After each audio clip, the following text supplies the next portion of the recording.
Dear student, welcome you all. Today I want to solve some numerical question related to exercise 2.1. Inverse trigonometric function इस chapter को हम discuss कर रहे थे। इससे पहले भी इससे रिलेटेड इनवर्स ट्रिग्नोमेट्रिक फंक्शन पे 2 लेक्चर हमने ऑलरेडी डिलीवर कर दिए हैं। तो ये लेक्चर भी धीरे धीरे यूट्यूब चैनल पर अपलोड कर दिए जाएंगे। आज हम इन न्यूमेरिकल क्वेश्चन करेंगे। इनमें हमने प्रिंसिपल वैल्यू निकालनी है। मुख्य मान क्या होता है? मुख्य मान कल भी मैंने ये पिछली वीडियो में मैंने डिटेल में आपको इनवर्स ट्रिग्नोमेट्रिक फंक्शन के बारे में लेक्चर दिया। कोशिश की मैंने कि इनवर्स ट्रिग्नोमेट्रिक फंक्शन होते क्या हैं। एक तो ट्रिग्नोमेट्रिक फंक्शन हुआ, जैसे मैंने कहा y equal to sine X, ये तो ट्रिग्नोमेट्रिक फंक्शन हुआ। और यदि मैं लिखूं y is equal to sine inverse X, इस फॉर्म का कोई फंक्शन है, या इसी को मैं ऐसे लिख दूं, इसी फंक्शन को मैं क्या लिख दूं कि x is equal to sine inverse y, इस फॉर्म में लिख दूं, तो इसी का नाम है इनवर्स ट्रिग्नोमेट्रिक फंक्शन। तो इनवर्स ट्रिग्नोमेट्रिक फंक्शंस हमारे पास 6 हैं। Sine inverse x, cos inverse x, tan inverse x, cot inverse x, sec inverse x और कॉसेक इनवर्स x। इनके डोमेन और रेंज भी हमने डिटेल में डिस्कस किए। दोनों टाइप के टेबल आपके सम्मुख रखे। एक तो जो ट्रिग्नोमेट्रिक फंक्शंस जो हैं, trigonometric functions means sine x, cos x, tan x, cot x, sec x, cosec x, वो ट्रिग्नोमेट्रिक फंक्शंस हो गए। इनवर्स ट्रिग्नोमेट्रिक फंक्शन कौन हुए? Sine inverse x, sine inverse x, cos inverse x, tan inverse x, cot inverse x, sec inverse x और cosec inverse x। Trigonometric function as well as inverse trigonometric functions के domain set और range set, उनका भी हमने comparative study की। अब जब हम न्यूमेरिकल करेंगे तो यहां से आपको ज़्यादा क्लियर आएगा। देखिए, जैसे क्वेश्चन नंबर 1 है आपका, इसको आप देखिए। Question number 1,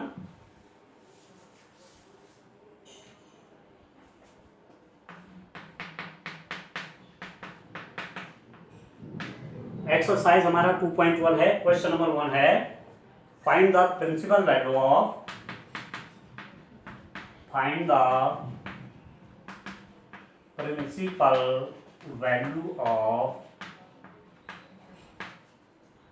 sign inverse -1/2। Hindi में है मुख्य मान निकालिए। साइन इनवर्स 1/2 का मुख्य मान निकालिए। Cos inverse square root of 3/2 का मुख्य मान निकालिए। कॉसेक इनवर्स 2, टेन इनवर्स 2, इस टाइप के मैंने 8 क्वेश्चन लिखे हुए हैं। तो देखते हैं आज कितने हो पाते हैं। तो साइन इनवर्स -1/2 का क्या निकालना? प्रिंसिपल वैल्यू, या उसे क्या बोलेंगे? मुख्य मान कहेंगे। तो अब आप देखिए कैसे मैं इसको सॉल्यूशन इसका निकालूंगा, कैसे मैं प्रिंसिपल वैल्यू फाइंड आउट कर पाऊंगा। प्रिंसिपल वैल्यू में मुख्य मान हमें कैसे मिलेंगे? तो मैं कह दूंगा लेट, मैंने माना y is equal to sine inverse -1/2। ठीक है, यदि मैंने इसको y मान लिया किसी टाइम पर, तो दिस इंप्लाइज दैट क्या हो जाएगा डियर स्टूडेंट? इसको मैं लिख सकता हूं sine y is equal to -1/2। ठीक हो गया? इनवर्स में ये तो पढ़ा था आपने। ठीक है, कहीं पर लिखा है y is equal to sine inverse x, sorry sine x। ठीक है, तो x इज इक्वल टू कितना हो गया? Sign inverse y। ठीक हो गया? या कहीं पर ऐसा दिया हुआ है कि x is equal to sine inverse y, तो y की वैल्यू चाहिए तो क्या हो जाता है? Sine x। ठीक है, तो ऐसे यहां पर भी लिखा हुआ y is equal to sine inverse -1/2, तो -1/2 को क्या लिख लेंगे? साइन y यहां का। ठीक हो गया? नाउ दिस, देखिए इस माइनस को तो आगे रहने दीजिए। साइन का कितने एंगल पे वैल्यू 1/2 होती है? ठीक है, इसको आप देखिए कि साइन की वो कौन सी वैल्यू है जिस पर वह 1/2 होता है। तो आप जानते हैं कि sine π/6, π/6 mean 30 degree, sine 30 degree पे π/6 30 डिग्री हुआ, तो साइन 30 पर वो होता है आपका कितना 1/2। तो इस 1/2 को आप क्या लिख सकते हैं, you may write it as sine π/6। ठीक होगी, क्लियर समझिए। यहाँ पर मैंने y माना हुआ था, ये साइन y हो गया, -1/2, 1/2 किसकी वैल्यू है, नेगेटिव, तो मैंने ऐसे रहने दिया। 1/2 वैल्यू किसकी है, साइन π/6 साइन 30 की। ठीक हो गया। अब आप देखिए, कुछ आपने 11th क्लास में कुछ फॉर्मूले पढ़े, ट्रिग्नोमेट्रिक फंक्शन मैंने वहां भी पढ़े। ठीक है, एक चीज देखा आपने वहां, sine -x is equal to minus sine x, ठीक, cos -x is equal to plus cos x। ठीक होगी, tan -x is equal to minus tan x। ठीक है, cot -x is equal to minus cot x, sec -x is equal to sec x, and cosec -x is equal to minus cosec। Sine -theta minus sine theta, x theta की जगह x भी हो सकता है, sine -x minus sine x, cos -x plus cos x, tan -x minus tan x, cot -x minus cot x, sec -x sec x, और cosec -x minus cosec x। You are familiar with these values in the class 11। वहाँ आपने ये सब पढ़े हुए हैं। तो ये जो माइनस साइन π/6 आया, this implies that sine y is equal to, इसको मैं ऐसा भी तो लिख सकता हूं कि साइन -π/6। ठीक है, क्योंकि साइन -x क्या होगा, माइनस साइन x, तो माइनस यहाँ है, तो यदि मैं इसको अंदर ले लूँ तो यहाँ माइनस हट जाएगा। ठीक हो गया इसमें। अब दिस इम्प्लाइज दैट क्या हुआ आपके पास, साइन y साइन दिस, इसका मतलब y की जगह पे क्या है, -π/6 है। ठीक है, sine y is equal to sine this, तो ऑपरेटर हटा दीजिए आप, तो क्या मिलेगा आपको, y इज इक्वल टू -π/6 मिला। ठीक है, और y हमने क्या कंसीडर किया हुआ, y इज इक्वल टू ये कंसीडर किया हुआ है साइन इनवर्स -1/2, ये आपका कितना हुआ -π/6। ठीक है, आपको पूछा है मुख्य मान, प्रिंसिपल वैल्यू, तो आप कैसे लिखेंगे, इसको लिखेंगे आप, इसको देखिए कैसे लिखेंगे,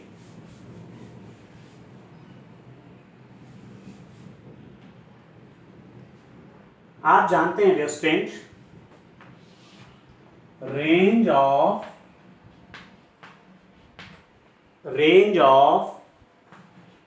प्रिंसिपल वैल्यू ब्रांच,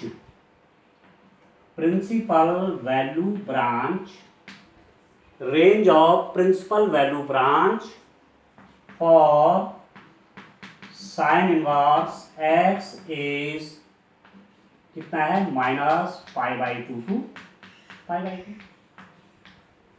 हिंदी में कैसे लिखेंगे, मुख्य मान शाखा, प्रिंसिपल वैल्यू ब्रांच मीन्स मुख्य मान शाखा परिसर, किसका, साइन इनवर्स x का, कितना, -π/2 से π/2।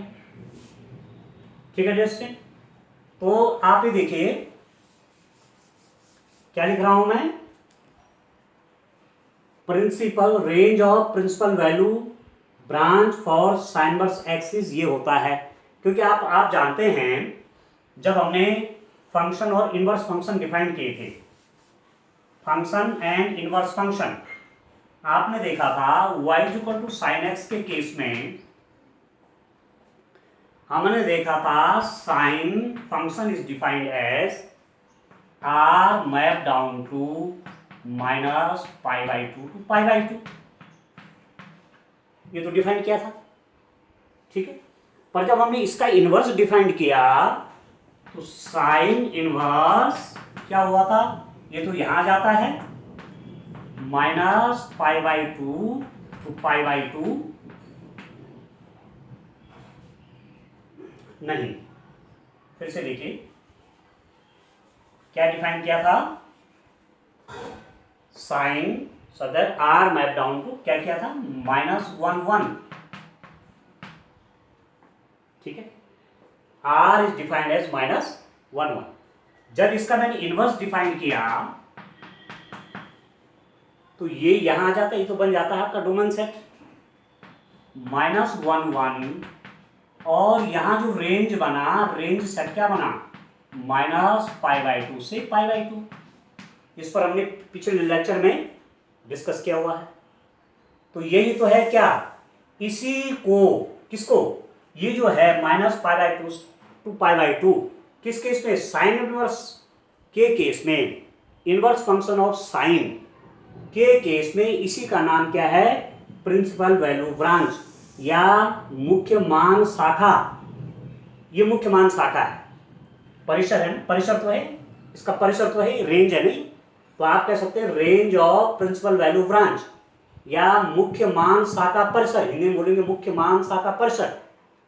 तो जो साइन इनवर्स है उसका प्रिंसिपल वैल्यू ब्रांच क्या है, range of the principal value branch क्या, ये तो है, ठीक है ना, range of the principal value branch क्या ये है ना, या मुख्य मान शाखा क्या है उसकी, ये है ना।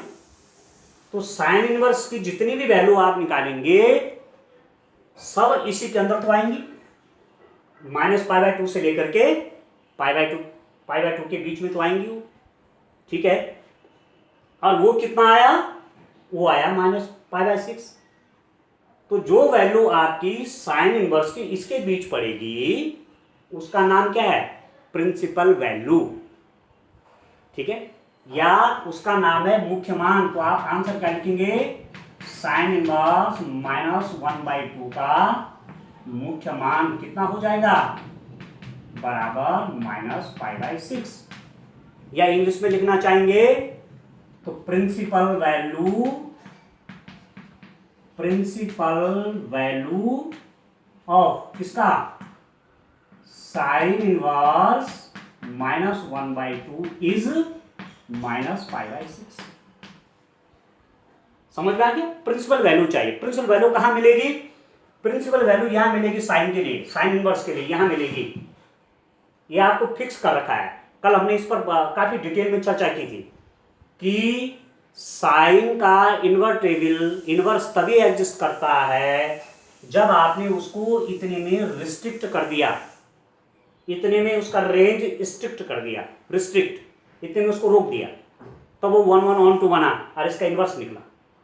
तो इसका नाम क्या है, -π/2 से π/2 का नाम क्या है, range of principal value branch, principal value branch इसका रेंज। और इसमें जो साइन इनवर्स की वैल्यू पड़ेगी, जैसे साइन इनवर्स -1/2 की वैल्यू -π/6 आई, तो इसमें है कि नहीं है, -π/2 से π/2 के बीच में है ना कहीं -π/6, तो वो इसके अंदर है, ठीक हो गया, इसके अंदर है, तो यही क्या कहला जाएगा, यही कहा जाएगा मुख्य मान या प्रिंसिपल वैल्यू। तो साइन इनवर्स -1/2 की प्रिंसिपल वैल्यू कितना है, मुख्य मान कितना आ गया, -π/6 आ गया। अब क्लियर है। अब देखिए जैसे हम क्वेश्चन करेंगे आगे और क्लियर होता जाएगा। देखिए अब क्वेश्चन नंबर 2 पे आते हैं। देखिए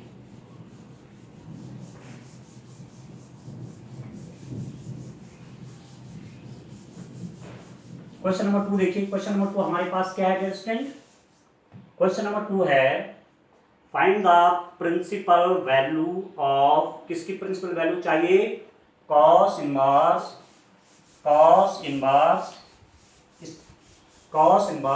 square root of 3/2 cos inverse square root 3/2 की प्रिंसिपल वैल्यू चाहिए। ये छोटे क्वेश्चन में 1 मार्क्स का क्वेश्चन तो आता ही आता है बोर्ड में, या तो ध्यान रखना है 1 मार्क्स का क्वेश्चन इससे पूछा ही जाता है, ठीक है। तो बड़े क्वेश्चन तो 4 मार्क्स का आता है, और एमसीक्यू में, एमसीक्यूज के अंदर जो क्वेश्चन आते हैं वो एक क्वेश्चन आपका 1 मार्क्स का इसमें आएगा। ठीक हो गया। अब क्वेश्चन नंबर 2 क्या है आपके पास, find the principal value of किसका, cos inverse square root of 3/2। मुख्य मान, किसका मुख्य मान निकालिए। देखिए हिंदी में मुख्य मान, इंग्लिश में प्रिंसिपल वैल्यू। किसका मुख्य मान निकालिए, cos inverse square root of 3/2 का मुख्य मान निकालिए। ये है क्वेश्चन, इसका मुख्य मान चाहिए। ठीक है, प्रिंसिपल वैल्यू इंग्लिश में बोलेंगे, हिंदी में क्या बोलेंगे, मुख्य मान। अब देखिए लेट क्वेश्चन सॉल्व करने का तरीका, y is equal to cos inverse square root of 3/2। ठीक है, तो this implies that cos y कितना होगा dear student, square root of 3/2। Cos यहाँ जाए, ठीक, कहीं पर दिया हुआ आपको y equal to cos inverse x, तो x इज इक्वल टू क्या हुई, या y is equal to cos x, तो x इज इक्वल टू क्या हो जाएगा, कॉस इनवर्स y। ऐसे तो लिखते हैं इनवर्स फंक्शन को, y is equal to cos x है तो x की वैल्यू क्या हो जाएगी, cos inverse x, inverse function. तो अब आप देखिए आगे, cos y is equal to क्या बना, स्क्वायर रूट ऑफ 3/2। तो this implies that cos y, ये cos की वैल्यू कितनी है, कितने पर है ये, स्क्वायर रूट ऑफ 3/2 कितने पे होता है, वो π/6 पे होता है, 30 पे होता है ना। cos 30 कितना होता है, स्क्वायर रूट ऑफ 3/2 ना, तो cos 30 मीन्स π/6।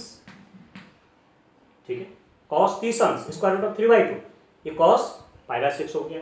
अब cos y equal to cos π/6, दोनों तरफ से ऑपरेटर हटा दीजिए, तो this implies that y is equal to π/6, और y मीन्स y हमने ये कंसिडर किया हुआ है, तो this implies that cos inverse square root of 3/2 is equal to आपके पास कितना है स्टूडेंट, π/6 आ गया।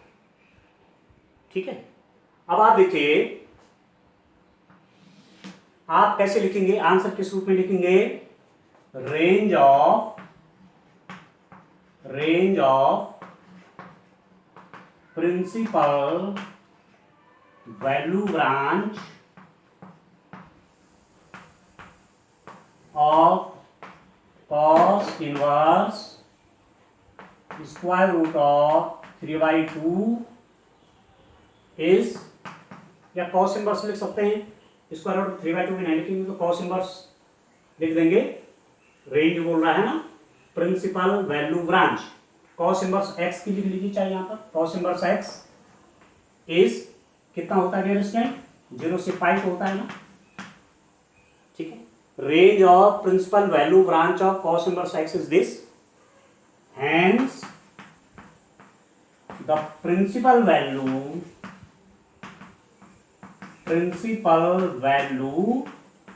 of किसका, cos inverse square root of 3/2 is π/6। ठीक है, cos inverse square root of 3 की वैल्यू π/6 आई, और ये π/6 इसके बीच है, ये प्रिंसिपल वैल्यू ब्रांच के बीच तो है ये, तो cos इनवर्स की जो cos इनवर्स समथिंग की वैल्यू जो आएगी वही प्रिंसिपल वैल्यू। ठीक हो गया, हिंदी में कैसे लिखेंगे इसको, देखिए हिंदी में हम कैसे लिखेंगे, हिंदी में लिखेंगे हम cos इनवर्स x का मुख्य मान शाखा परिसर, मुख्य मान शाखा परिसर 0 π है, आता है cos inverse square root of 3/2 का मुख्य मान कितना, π/6 है। ठीक है, मुख्य मान शाखा किसका, cos इनवर्स x का 0 to π होता है, और cos इनवर्स स्क्वायर रूट 3/2 की वैल्यू क्या आ गई इसमें, π/6 आएगी, इसी को मुख्य मान कहेंगे। प्रिंसिपल वैल्यू चाहे बोलो चाहे मुख्य मान, तो दोनों लैंग्वेज में लिखना सीखिए, इंग्लिश में भी लिखिए और हिंदी में भी लिखिए, ज्यादा प्रैक्टिस हो जाएगी। अब देखिए इसका जो मुख्य मुख्य मान शाखा परिसर, या मैं कह रहा हूं कि range of principal value branch, ये 0 to पाई। आपको ध्यान आ रहा होगा जो लास्ट हमने लेक्चर डिफाइन किया था उसमें आपको ये सब हमने बताया था। क्या बताया था? देखिए दोनों फंक्शन का देखिए, कॉस एक्स का भी देखिए, कॉस इनवर्स एक्स का भी देखिए, दोनों का देखिए। यदि आपके पास function y equal to cos X की फॉर्म का है तो ये फंक्शन कैसे डिफाइंड है? Cos such that R map down to -1 1। ठीक है, यदि यही इनवर्स बन जाए, कॉस इनवर्स कैसा हो जाता है? ये आपका क्या बन गया?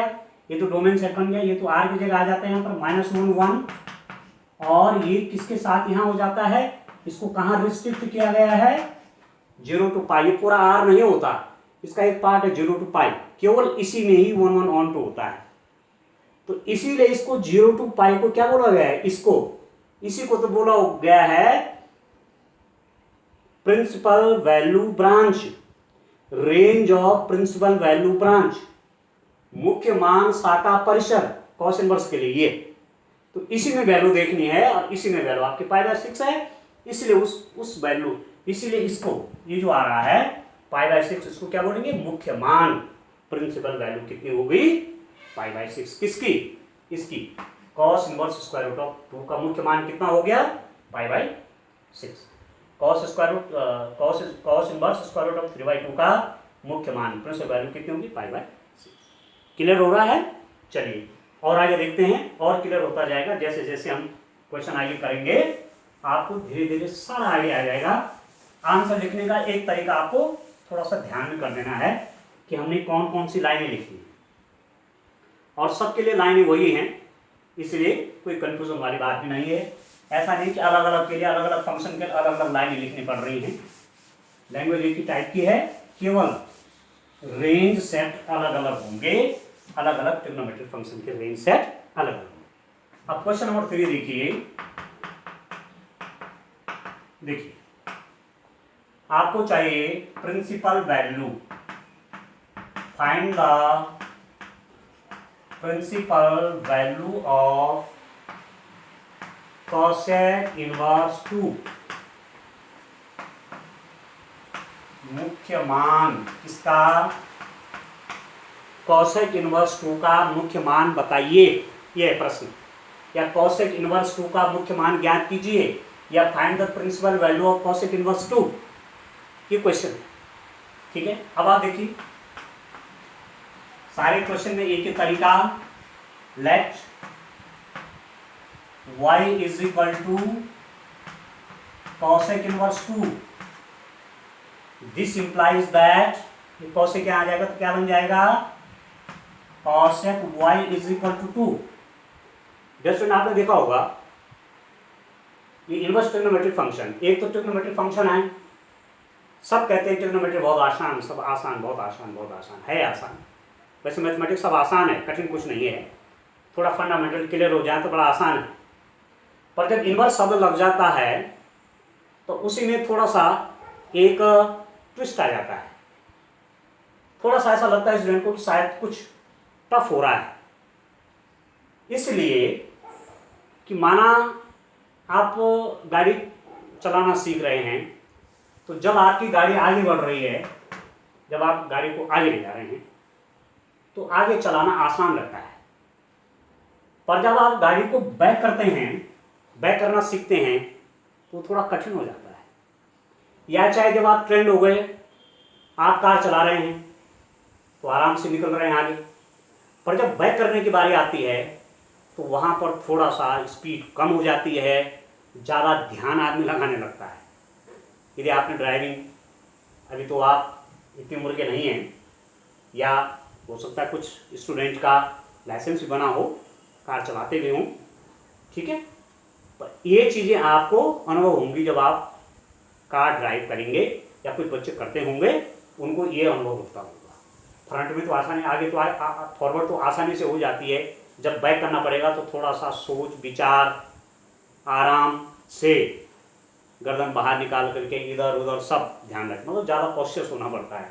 तो वैसे यहाँ पर भी है, जब आप ट्रिग्नोमेट्रिक फंक्शंस का काम करते हैं तो आसानी से आप वैल्यू निकालते जाते हैं, पर जब इन्वर्स की बात आती है, इन्वर्स मतलब पीछे की ओर, y equal to cos inverse 2 cosec, देखिए कॉसेक इनवर्स, पर मैं इसको इसमें कन्वर्ट कर रहा हूँ।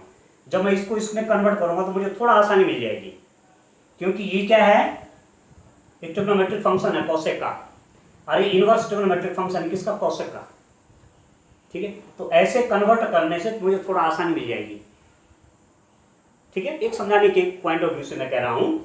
तो अब आप देखिए, मैंने इसको, बाकी ऐसा नहीं कि कुछ कठिन है, कठिन कुछ नहीं, प्रैक्टिस आप करेंगे, फंडामेंटल आपको ठीक से हो जाए और थोड़ा प्रैक्टिस आपने कर ली मैथ्स में तो फिर कोई दिक्कत नहीं, आप क्वेश्चन करते जाएंगे।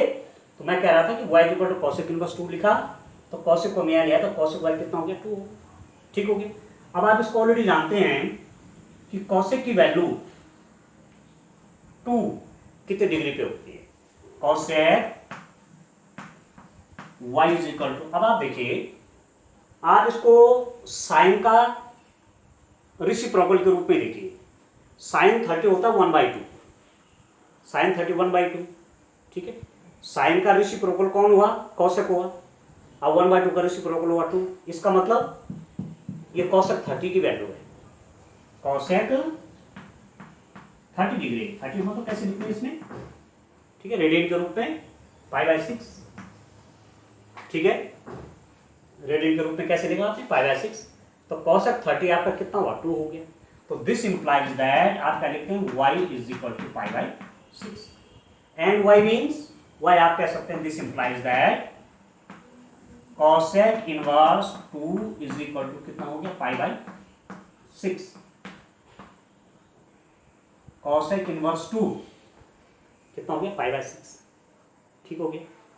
अब देखिए दो चीजें हैं, कॉसेक इनवर्स का हमारे पास रेंज सेट क्या है, आपने देखा होगा कॉसेक के केस में, जब हमने कॉसेक वाला फंक्शन देखा था कॉसेक, तो कॉसेक को हमने कैसे डिफाइन किया था,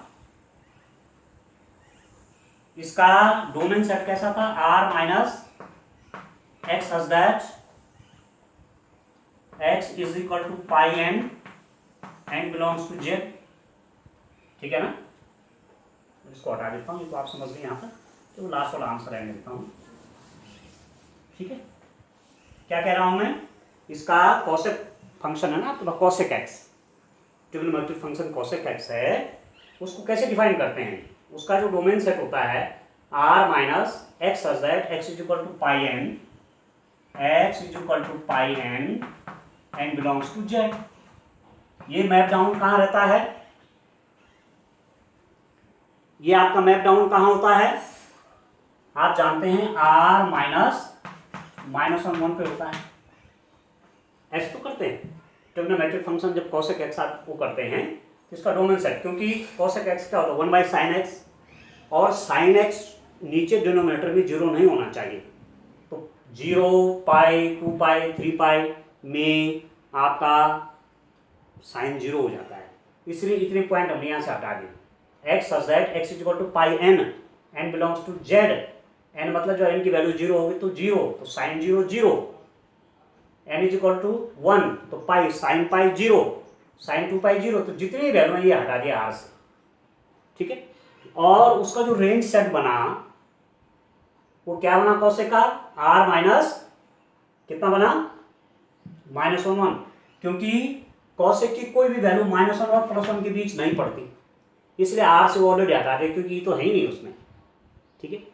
अब जब इसी का मैं इन्वर्स बनाता हूं, कॉसेक इन्वर्स बनाता हूं, तो ये तो आपका डोमेन बन जाता है r minus -1 map down to कितना हो जाता है डियर स्टूडेंट, -π/2 से π/2 माइनस, इसमें एक एलिमेंट नहीं होता है जी, ये वाला डिग्री नहीं है, क्योंकि साइन 0 0 और 1/0 क्या हो गया आपके पास, 1 डिफाइन चला जाएगा, तो ये उसका क्या बन जाएगा, ये आपका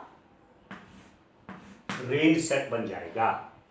मतलब कहने का मतलब क्या हुआ आपका, कहने का मतलब हुआ कि इस कॉसेक इनवर्स का प्रिंसिपल वैल्यू रेंज ये है, ठीक है। आगे सुन, ये तो बना, तो आप लिख सकते हैं range of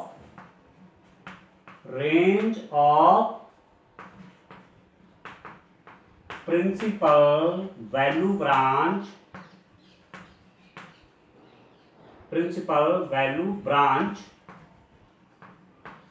of cosec inverse is, या एक्स लिख दीजिए, चलो कोई बात नहीं, कॉसेक इनवर्स एक्स कितनी हो जाएगी, -π/2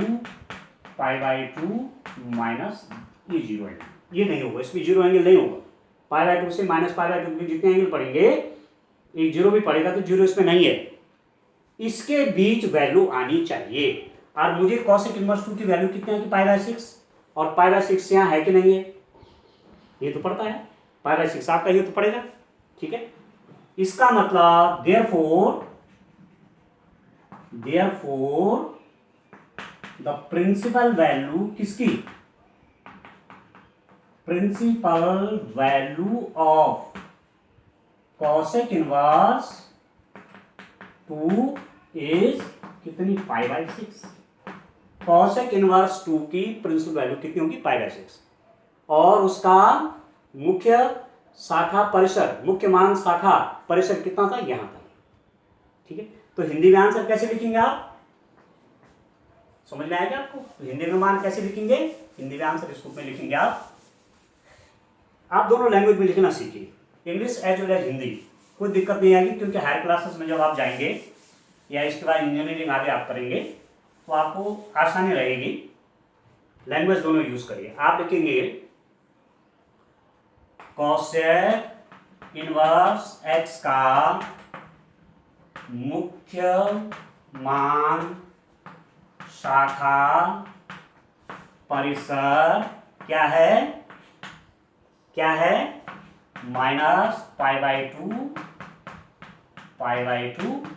ये है।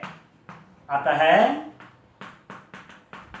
कॉसेक इनवर्स कितना था, वो कॉसेक इनवर्स 2 था ना, कॉसेक इनवर्स 2 का मुख्य मान कितना हो गया डियर स्टूडेंट, π/6 है, ये हो गया मुख्य मान इसका।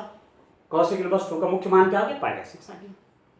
बस थोड़ा ये 2-3 लाइनें, मुख्य मान शाखा परिसर, इंग्लिश में range of principal value branch, तो जिसका भी इनवर्स निकाल रहे हैं, चाहे कॉसेक इनवर्स निकाल लें, चाहे कॉस इनवर्स निकाल लें, चाहे साइन इनवर्स निकाल रहे हैं, चाहे टेन इनवर्स निकाल रहे हैं, आपको रेंज सेट ध्यान में रखना है कि उस इनवर्स फंक्शन का रेंज सेट क्या है, और जो उसकी प्रिंसिपल वैल्यू आएगी तब मुख्य मान जो आएगा, क्योंकि इन सब के मुख्य मान चाहिए, वो मुख्य मान एक किसमें पढ़ना चाहिए, मुख्य मान किसमें पढ़ना चाहिए, प्रिंसिपल वैल्यू ब्रांच के अंदर होना चाहिए उसको, तभी जाकर के होगा, नहीं तो नहीं होगा।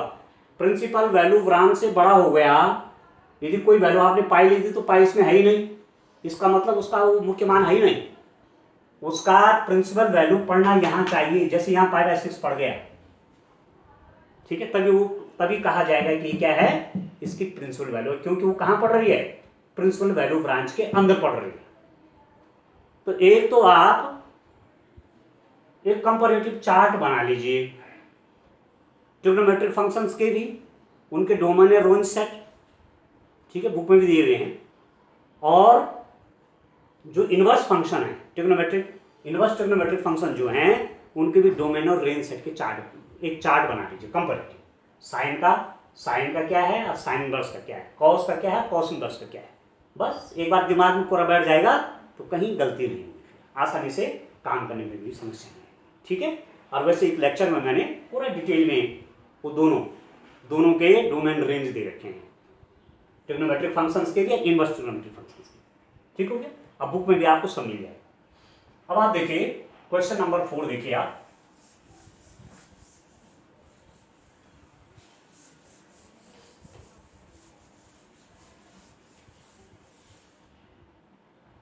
देखिए डियर स्टूडेंट, हम थोड़ा फंडामेंटल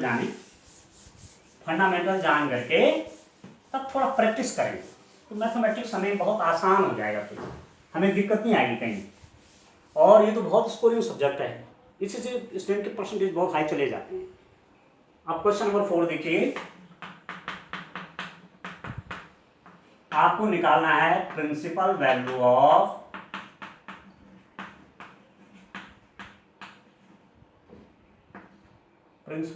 ऑफ किसका चाहिए आपको, tan inverse minus square root 3 का चाहिए, या आप कह सकते हैं मुख्य मान। ठीक है, मुख्य मान tan inverse minus square root 3 का चाहिए। ठीक हो गया। अब वही करते हैं, let y is equal to, मैंने क्या कहा, tan inverse minus square root of 3। ठीक है दोस्तों, तो दिस इंप्लाइज दैट आपके पास क्या बना, tan y is equal to क्या हुआ, माइनस स्क्वायर रूट ऑफ 3 हुआ। ठीक है, tan यहाँ आ जाएगा तो tan y बन जाएगा। ठीक, माइनस इज इक्वल टू, देखिए माइनस रहने दीजिए, स्क्वायर रूट ऑफ 3 tan कितने पे होता है, tan का मान देखिए साइन 60 होता है आपका स्क्वायर रूट ऑफ 3/2, और कॉस ऑफ 60 होता है आपका 1/2। यदि इन दोनों को डिवाइड कर दो तो 2 से कट जाएगा, ये बन जाएगा स्क्वायर रूट ऑफ 3, और ये तो आपका tan 60 हुआ, tan 60 degree, and tan 60 degree मतलब π/3। ठीक है, tan π/3 आपका कितना बना, tan π/3 की वैल्यू आपकी स्क्वायर रूट ऑफ 3 आ गई, tan π/3। ठीक है दोस्तों, ठीक हो गया, tan π/3 आ गया, 60 डिग्री हुआ। अब आप देखिए दिस इज इक्वल टू, ये कितना हो गया आपका, आपको मैंने एक चीज भी बताया था कि tan माइनस थीटा बराबर माइनस tan थीटा होता है, tan minus theta is equal to minus tan theta. ठीक हो गया, तो ये नेगेटिव मैं इसके अंदर ले जा सकता हूं, मतलब tan माइनस π/3 हो गया।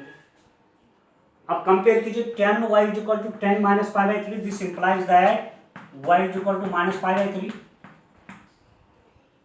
और y मैंने क्या कंसिडर किया हुआ है, y is equal to this consider किया हुआ है, this implies that tan inverse minus square root of 3 की वैल्यू कितनी होगी, माइनस π/3। ठीक, अब इसकी प्रिंसिपल वैल्यू कितना लिखूंगा मैं, देखिए आप लिखेंगे, इंग्लिश में लिख देता हूं पहले, range of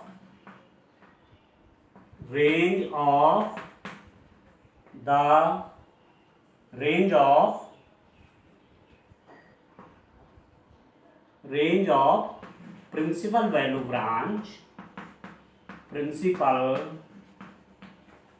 branch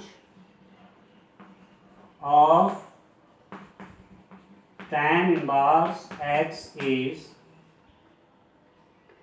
tan inverse x का प्रिंसिपल वैल्यू ब्रांच कितनी होती है, ये होती है आपकी माइनस π/2 टू π/2 होती है। ठीक है, range of principal value branch of tan inverse x किस, minus π/2 to π/2। So the principal value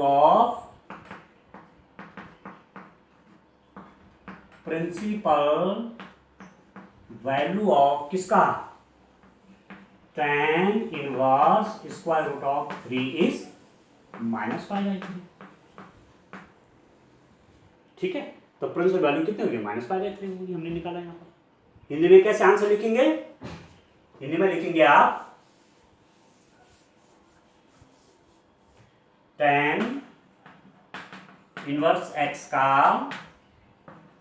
मुख्य मान शाखा परिसर कितना है, मुख्य मान शाखा परिसर माइनस π/2 है, आता है किसका, tan inverse minus square root of 3 का मुख्य मान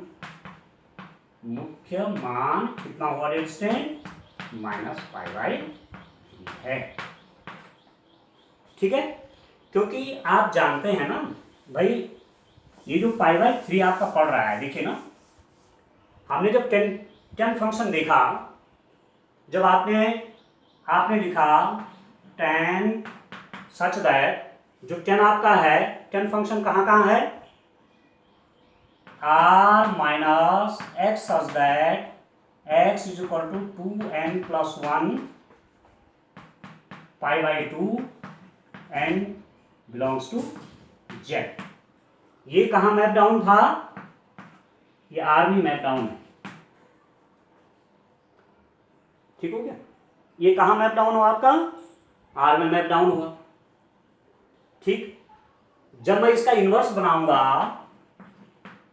सच दैट, तो आर मैप डाउन आपका कहाँ हो जाएगा? आर केवल आपका -π/2 से π/2 के बीच ही होता है। यहाँ तो पूरा डोमेन सेट है, इसका रेंज है, तो रेंज आपने क्या बना दिया? डोमेन सेट बना दिया। ठीक, और ये जो है ये केवल इतने के लिए ही 1 1 on 2 होता है, सिंगल एक के लिए। अगले में भी होता है, अगले में भी होता है, परंतु एक साथ नहीं होता है, बीच में गैप है।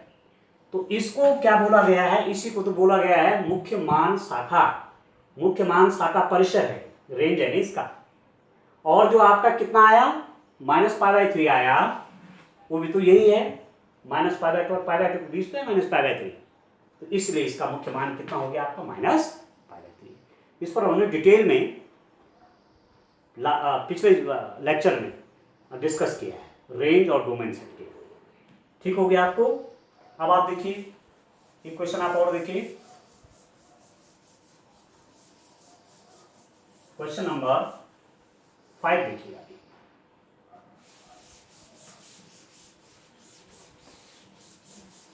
क्वेश्चन नंबर 5 कितना आपका?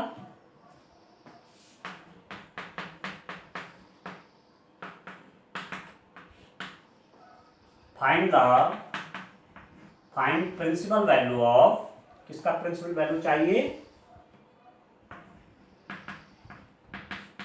प्रिंसिपल वैल्यू ऑफ किसका चाहिए? कॉस इनवर्स -1/2 का चाहिए। मुख्य मान किसका? किसका मुख्य मान चाहिए? क्वेश्चन नंबर 5 में है कॉस इनवर्स -1/2 का मुख्य मान निकालिए। ठीक हो गया? अब मैं क्या करूंगा? मैं इसको ले लूंगा let y is equal to cos inverse -1/2। तो दिस इंप्लाइज दैट, कॉस को इधर ले लीजिए, cos y is equal to -1/2 हो जाएगा। ठीक है, क्योंकि तो आप जानते हैं ना y is equal to sine inverse x, sine x है तो x is equal to sine inverse y,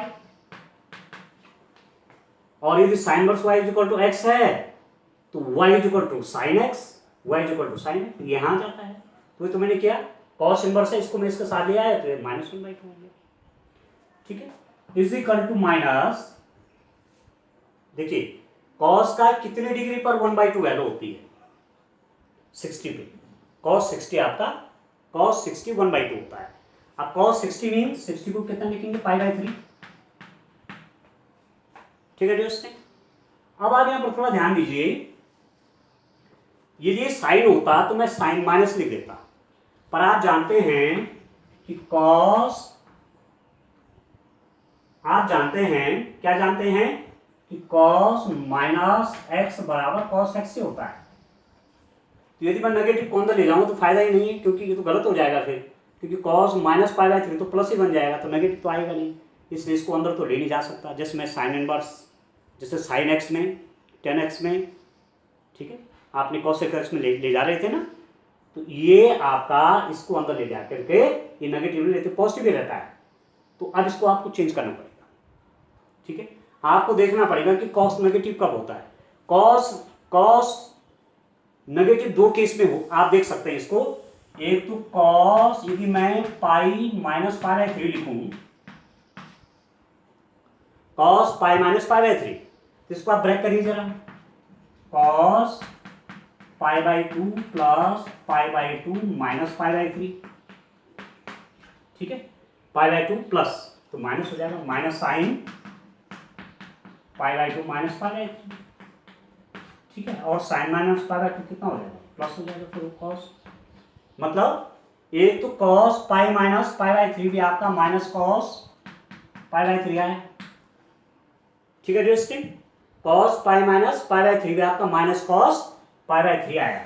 तो एक तो मैं इसको क्या लिख सकता हूं, मैं लिख सकता हूं इसको cos pi minus pi by 3, क्योंकि cos pi minus pi by 3 minus cos pi by 3 होता है। ठीक हो गया। कॉस 180 माइनस थीटा बराबर माइनस कॉस थीटा होता है। कॉस 180 माइनस पाई बाई 3 आपका कितना हो गया, माइनस कॉस पाई बाई 3 हो गया। ठीक हो गया। एक दूसरा, यदि आप क्वेश्चन यहां भी ऐसा भी कर सकते हैं कि cos pi plus pi by 3 कितना होता है, ये भी तो उतना ही होता है। कितना, कॉस, इसको मैं ब्रेक करूं, pi by 2 plus pi by 2 plus pi by 3, तो ये कितना आ जाएगा, minus sine pi by 2 plus pi by 3, तो ये कितना, माइनस कॉस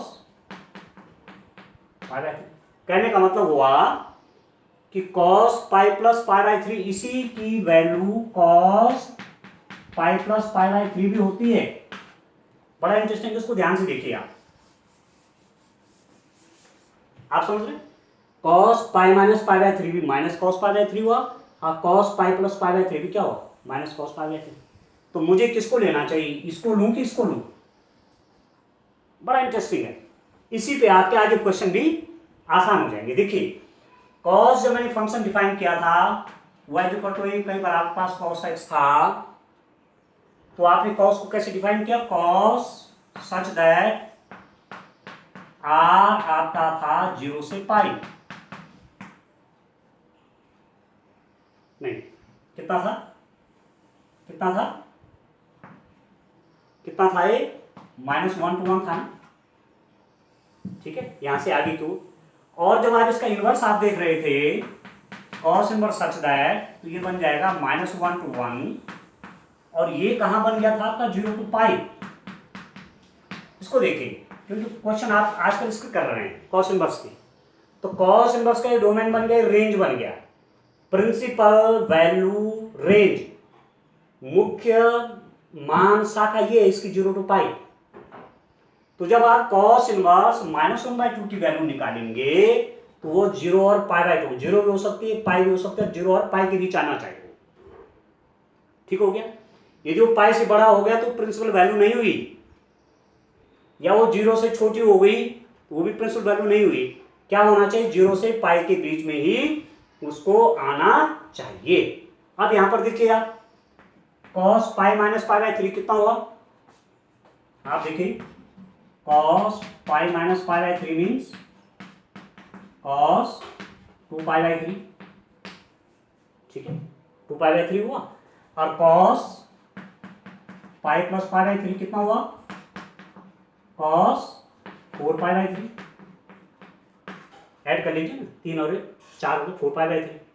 ये 4 पाई बाई 3 जो है ये तो पाई से बड़ा है, ये तो पाई से भी बड़ा है, तो यहां आ नहीं रहा है, इसलिए ये प्रिंसिपल वैल्यू नहीं हो सकती। और pi minus pi by 3 means 2 pi by 3 जो आया ये 0 और पाई के बीच है, क्योंकि लगभग 0.666 आएगा, तो 0 से पाई के बीच में आ रहा है कि नहीं आ रहा है, इसलिए प्रिंसिपल वैल्यू के लिए इसको लिया जाएगा, इसको नहीं, क्योंकि इसकी वैल्यू पाई से बड़ी होगी और इसकी वैल्यू 0 से पाई के बीच पड़ रही है। ठीक हो गया, यहां पर क्लियर है ना। तो अब मैं क्या लिखूंगा, अब मैं लिख दूंगा, अब मैं क्वेश्चन पे आता हूं। मेन जो पॉइंट था कि मैंने कॉस को पाई प्लस पाई बाई 3 क्यों नहीं लिखा, इसलिए नहीं लिखा कि वह प्रिंसिपल वैल्यू रेंज के अंदर नहीं है, उससे बाहर पड़ रहा है। ठीक हो गया। तो आप कितना हो गया, ये cos y is equal to आपके पास आ गया cos 2 pi by 3, 3 Ekam 3 2, 2 pi by 3। This implies that y is equal to 2 pi by 3, y की वैल्यू 2 पाई बाई 3 होगी, और y मीन्स y आपको दे रखा है कॉस इनवर्स -1/2, ये कितना हो गया 2 पाई बाई 3 हो गया। अब क्या हुआ, इसकी प्रिंसिपल वैल्यू कितनी होगी, 2 पाई बाई 3 होगी। क्यों होगी 2 पाई बाई 3, क्योंकि 2 पाई बाई 3 जो कॉस इनवर्स की प्रिंसिपल वैल्यू ब्रांच है 0 to पाई उसके बीच है। तो प्रिंसिपल वैल्यू ऑफ किसकी, principal value of cos inverse -1/2 is equal to 2π/3। ठीक है डियर स्टूडेंट, आपके समझ में बात आ रही है ना? ठीक है, तो आंसर कैसे लिखेंगे? आंसर कैसे लिखेंगे आप लिखेंगे range of the principal value of cos inverse x 0 to π। Answer भी लिख देता हूं, आंसर का तरीका लिख देता हूं और फिर आगे आपको आसानी रहेगी। देखिए कैसे लिख रहा हूं answer, range of principal value branch of cos inverse x is, cos inverse is कह सकते हैं आप या x भी कर सकते हैं, कोई दिक्कत नहीं। cos इनवर्स x इज, इसकी cos इनवर्स रहने दो क्योंकि फंक्शन को शो कर रहा है। cos inverse is range of principal value branch of cos inverse is 0 to π। therefore the principal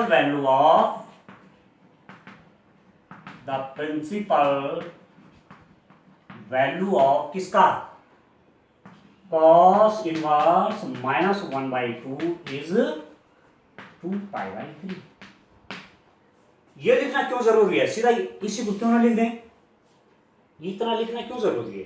क्योंकि इससे हमको क्लियर हो जाएगा कि 2π/3 इस 0 और π के बीच है, क्योंकि प्रिंसिपल वैल्यू ब्रांच है ये। ठीक है, इसलिए मुझे ये लाइन भी जरूर लिखनी चाहिए। क्लियर हो जाएगा जब एग्जामिनर आपकी कॉपी देखेंगे बोर्ड में तो उनको क्लियर हो जाएगा कि इस स्टूडेंट ने प्रिंसिपल वैल्यू ब्रांच के बारे में जानता है, इस स्टूडेंट को पता है, इसीलिए तो प्रिंसिपल वैल्यू यहां आ रही है। ठीक है, इसलिए लाइन जरूर लिखनी चाहिए। आगे समझ में? अब हिंदी में कैसे लिखेंगे? आप लिखेंगे cos इनवर्स x का मुख्य मान शाखा परिसर क्या है? मुख्य मान शाखा परिसर 0 π है, 0 to π है। अतः है cos इनवर्स किसका था वो? cos इनवर्स -1/2 का मुख्य मान कितना वाले स्टूडेंट? 2π/3 है। एक तो 4π/3 है, एक 2π/3 आता, दोनों पे cos 4π/3 बोलो चाहे cos 2π/3, दोनों पे cos इनवर्स आ रहा है सेम, परंतु हमने क्या लिया? 2π/3 लिया, 4π/3 नहीं लिया, क्योंकि 4π/3 0 to π के बाहर है, इसके अंदर ही नहीं है। ठीक है, इसलिए आपका मुख्य मान 2π/3। तो डियर स्टूडेंट, हमने इसके 5 क्वेश्चन के आगे नेक्स्ट लेक्चर में और आगे इसके क्वेश्चन इस रूप में सॉल्व करेंगे।